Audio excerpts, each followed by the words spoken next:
Hello everyone. Unit 4 का जो topic है रस निष्पत्ति के जो सिद्धांतकार हैं जिन्होंने अलग अलग व्याख्याएं दी हैं, जो यूनिट में बताया भी गया है सीक्वेंस वाइज, वो भी सवाल बन के सीक्वेंस से ही बहुत बार आया हुआ है कि सबसे पहले व्याख्या किसने किया, सबसे पहले किन की व्याख्या को माना गया। भरत मुनि जी के द्वारा रस सूत्र दिया गया। रस सूत्र के पश्चात उसमें रस निष्पत्ति की चर्चा की गई और जो सूत्र है, जो इम्पोर्टेंट सूत्र है जहाँ से सवाल बनते हैं, विभावन भाव व्यभिचारी संयोग आदि रस निष्पत्ति, तो ये जो सूत्र है उसी के विवेचन में इसे सरल करने के लिए टीकाकार और व्याख्याकारों ने इसका जमकर प्रदर्शन किया, व्याख्या किया।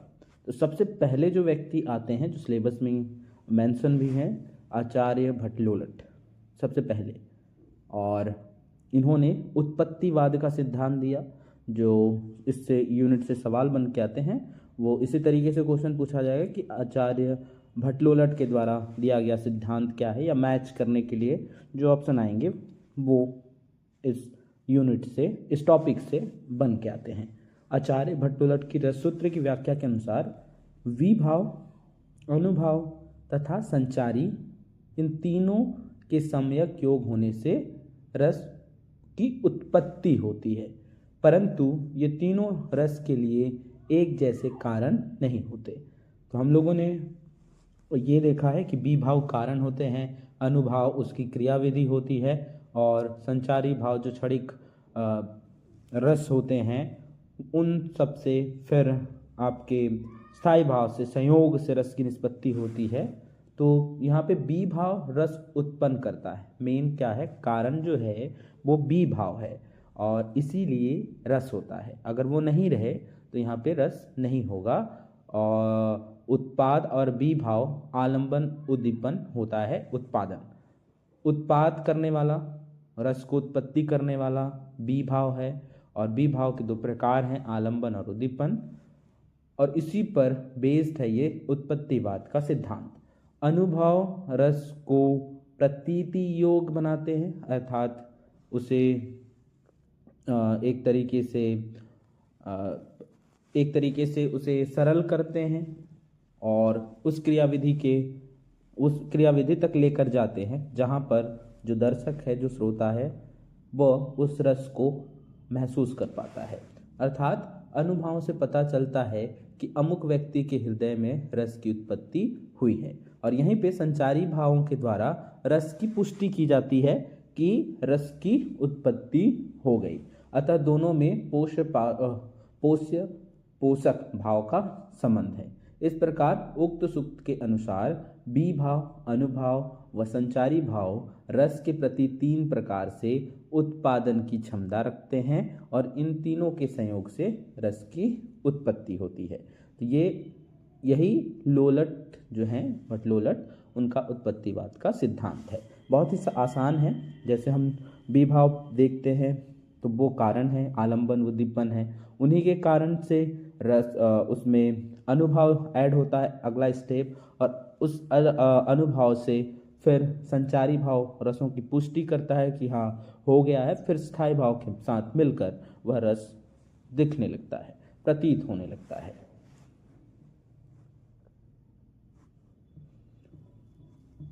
तो ये उनका उत्पत्तिवाद का सिद्धांत था। यहाँ पे जो समीक्षक हैं उनके द्वारा क्रमशः इनकी समीक्षा की गई है और इसे मुख्यतः नकार दिया गया था, मान्य नहीं हो सका, क्योंकि स्थायी भाव पूर्व से ही उपलब्ध रहता है, क्योंकि स्थायी भाव हमारे चिरकाल में पहले से ही है, और बी भाव आदि के अभाव से वह तिरोहित अवस्था में रहता है बस। बाकी बी भाव आदि के संयोग से वह तिरोहित स्थायी भाव अभिभूत होता है, इसीलिए रस की उत्पत्ति नहीं हो सकती। अर्थात जो रस है हमारे अंदर वो पहले से विद्यमान है, और बी भाव ही वही उत्पादन का कार्य ही नहीं करता, वो सिर्फ तिरोहने का काम करता है। तिरोहित की अवस्था पर तिरोहित स्थायी भाव अभिभूत होता है, इसलिए रस की उत्पत्ति नहीं हो सकती। इन कठिनाइयों के कारण भट्टलोलट का मत मान नहीं हो सका। दूसरे जो सिद्धांतकार आए रस के व्याख्याकार, वो थे आचार्य शंकुक। आचार्य शंकुक जी के द्वारा दिया गया है अनुमितिवाद सिद्धांत। उत्पत्तिवाद का खंडन करते हुए भरत के रससूत्र की अपनी नई व्याख्या प्रस्तुत की है, जिसे अनुमितिवाद नाम से ख्याति प्राप्त है। और उनकी मान्यता यह है कि विभावादि अनुमापन और रस अनुमाप्य होता है। इस प्रकार विभाव और रस में अनुमापक अनुमाप्य संबंध होता है। शंकुक का मानना है कि स्थायी भाव अनुकार्य राम आदि में होता है। अब ये नट जो है, जो एक्टर हैं, उनके अंदर ये पहले से विद्यमान होता है और अनुकरण से यह प्रतीत होता है कि स्थायी भाव का अनुभव कर रहा है। स्थायी भाव के अनुकरण के द्वारा सामाजिकों को आनंद की यहाँ पे प्राप्ति होती है। और आचार्य शंकुक न्यायिक थे, उनका रस निष्पत्ति सिद्धांत अनुमितिवाद न्याय सम्मत है, क्योंकि इन्होंने नट के अंदर पहले से जो हम देख रहे थे स्थायी भाव पहले से ही व्याप्त होता है। तो जो राम का कैरेक्टर करने वाला है, जो अभिनेता है, अनुकरण करता है, एक तरीके से राम की नकल कर रहा है और उस स्थायी भाव का वो अनुभव कर रहा है और उसे ही सामाजिकों को आनंद की प्राप्ति होती है। ये आचार्य शंकुक के द्वारा कहा गया। तो न्याय दर्शन की मान्यता अनुसार 4 तरह से प्राप्त कर सकते हैं: वस्तु के प्रत्यक्ष दर्शन से, अनुमान से, उपमान व शब्द द्वारा। तो अनुमिति का संबंध केवल अनुमान प्रमाण से है। अनुमान प्रमाण द्वारा प्राप्त ज्ञान की अनुमिति है, अर्थात अनुमान प्रमाण के पूर्वत अनुमान, शेषवत अनुमान और सामान्य दृष्टि, ये नाम 3 भेद हैं।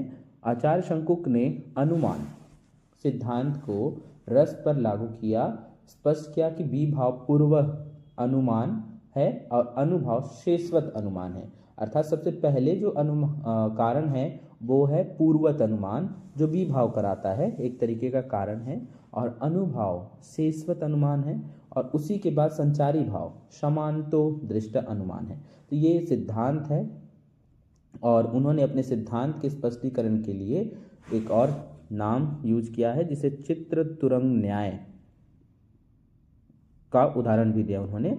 जैसे चित्र में बने अश्व को देखकर, जो पेंटिंग है उसमें घोड़े को देखकर दर्शक उस पर विश्वास कर लेता है कि उसी प्रकार नायक की वेशभूषा, बाणी तथा उसके जीवन का अभिनय करने वालों में वह वास्तविक पात्रों का अनुमान करता है। एक तरीके से वो वैसा होगा और राम ऐसे रहे होंगे। कोई अगर कैरेक्टर करें किसी भी कैरेक्टर का कि वो व्यक्ति ऐसे करता होगा, उसके खाने पीने रहने सारी अवस्थाएं, एक तरीके से वो अनुमानित करता है।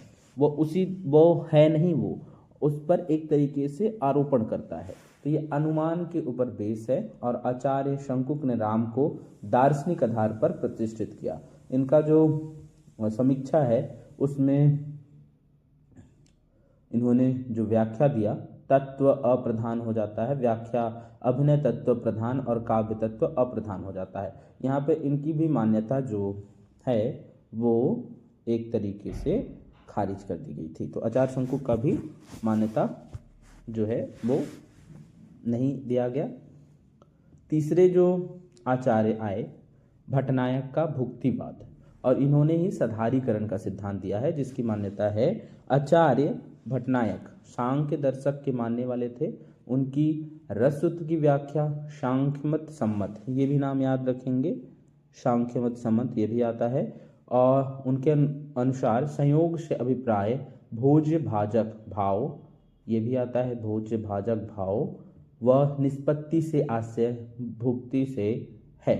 इसकी दृष्टि, उनकी दृष्टि में रस की भुक्ति होती है। उन्होंने अपने सिद्धांत की स्थापना के लिए काव्य के 3 व्यापार माने, अमिधा व्यापार, भावात्मक व्यापार, भोजकत्व व्यापार।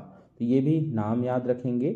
अमिधा के द्वारा शब्द से अर्थ की प्रतीति होती है, और भावात्मक जो होता है साधारीकरण है, भाव जो है, और भोजकत्व व्यापार होते हैं, सामाजिक रस का भोग करता है, जो समाज में है। तो इस प्रकार अगर हम देखें, राजस तामस गुण दब जाते हैं, इससे सत्वेंद्रिय उत्पन्न होते हैं। सात्विक भाव के उदय के कारण ही रस का भोग होता है। तो इन्होंने रस को भोग की तरह देखा, भोगत्व भोज भाजक के रूप में इन्होंने भुक्तिवाद का सिद्धांत दिया। इनकी मान्यता जो है रस सिद्धांत को उपयुक्त रूप से समझाने में समर्थ है और यह मत दर्शकों में रस का निवास मानता है, जो कि यथार्थ है। सधारीकरण का महत्वपूर्ण सिद्धांत सामने आया, जो आचार्य भट्टनायक के मन वैज्ञानिक अनुशीलन का परिचय देता है। और उनकी जब समीक्षा की गई तो आचार्य अभिनवगुप्त आचार्य भट्टनायक पर तीखा आक्षेप करते हुए कहते हैं कि भावकत्व व भोजकत्व व्यापार की चर्चा भट्टनायक से पूर्व किसी आचार्य ने नहीं की है। उन्हें पूर्व के आचार्यों से प्राप्त सामग्री की विवेचना करनी चाहिए थी। तो भट्टनायक द्वारा रस की प्रतीति का खंडन कर भुक्ति को स्थापित करना मानने योग्य नहीं है। प्रतीति और भुक्ति का भेद करना सम्यक नहीं है। भट्टनायक जो हैं उन्होंने सत्येंद्र की स्थिति में सहृदय चित्त में द्युति विकास व विस्तार इन तीन प्रवृत्तियों के बने रहने की बात करते हैं और अभिनवगुप्त को रस भोग में उक्त तीनों दशाएं अमान्य लगी हैं। अभिनवगुप्त को बाकी ये मान्यता के अनुसार माना गया है समानीकरण भुक्तिवाद सिद्धांत भट्टनायक जी का। आचार्य अभिनवगुप्त का अभिव्यक्तिवाद सिद्धांत ध्वनिवादी आचार्य हैं और आनंदवर्धन के ध्वनि तत्व की व्याख्या करते हैं, भरत मुनि के रस तत्व की भी। वे भरत मुनि के रस सूत्र के चौथे व्याख्याकार हैं। उन्होंने रस सूत्र के विवादित शब्दों का अर्थ इस प्रकार किया है कि निष्पत्ति, अभिव्यक्ति, संयोजक, व्यंजक, व्यंग संबंध, ये इनका शब्द है। और अभिनवगुप्त की मान्यता है कि विभाव है और स्थायी भाव में पारस्परिक रूप से व्यंजक व्यंग रूप से संयोग से रस की अभिव्यक्ति होती है। इसका अर्थ है कि विभाव व्यंजों के द्वारा रति आदि स्थायी भावों का सधारीकरण होता है और ये श्रृंगार आदि रसों के रूप में अभिव्यक्त होते हैं। इसीलिए जो विभाव है, विभाव की स्थिति में ही रसों की अभिव्यक्ति भी संभव हो पाती है, अन्यथा नहीं। नाटक या काव्य आदि के द्वारा सहृदय चित्त में मौजूद संस्कारों रति आदि स्थायी का सधारीकरण होता है और ये देश काल स्व पर आदि की चेतना से मुक्त होकर सुख युक्त प्रतीति के कारण बनते हैं। अभिनवगुप्त सहृदय चित्त में वासना रूपी संस्कारों को मानते हैं और अभिनवगुप्त ने यह भी स्पष्ट रूप से बताया कि किन परिस्थितियों में सहृदय को रस की प्राप्ति नहीं होगी। अभिनवगुप्त ने आचार्य भट्टनायक के भावकत्व भोजकत्व व्यापार को अस्वीकार करते हुए व्यंजना को स्वीकार किया।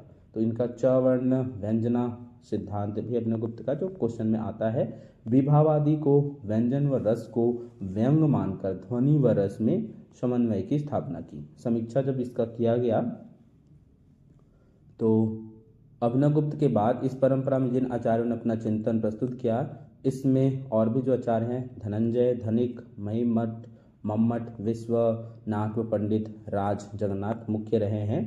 संस्कृत आचार्यों के बाद जो हिंदी आचार्य थे, आचार्य रामचंद्र शुक्ल, डॉक्टर रागेंद्र व डॉक्टर आनंद प्रकाश दीक्षित आदि भी मौलिक विचार इन पर किया।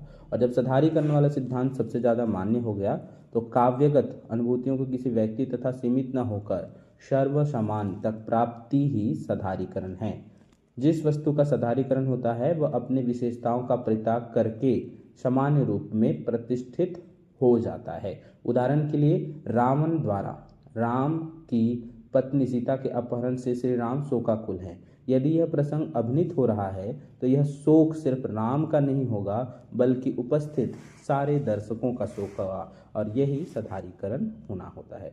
ये सधारीकरण बहुत ही आसान है। जब कोई नट प्रस्तुत करता है कोई रचना या नाटक में प्रस्तुत जो कोई दृश्य है, वहाँ पर जो भी नट है, नायक नायिकाएं हैं, उनके द्वारा जो भी चीज़ किया जाता है वो उनका ही नहीं रहता, वो पूरे जितने भी सीन के अंदर चल रही क्रियाविधि है वो दर्शकों का भी बन जाता है और यही सधारीकरण है और यहीं पर रस की निष्पत्ति होती है।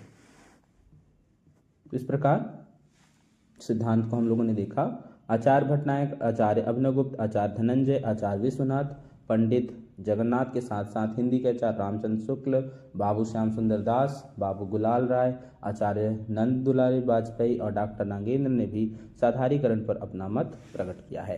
तो इनके नाम बहुत इंपॉर्टेंट है, अलग अलग मत है इनका, इनके नामों के बारे में, उनकी रचनाओं के बारे में एक बार जरूर देख लीजिएगा।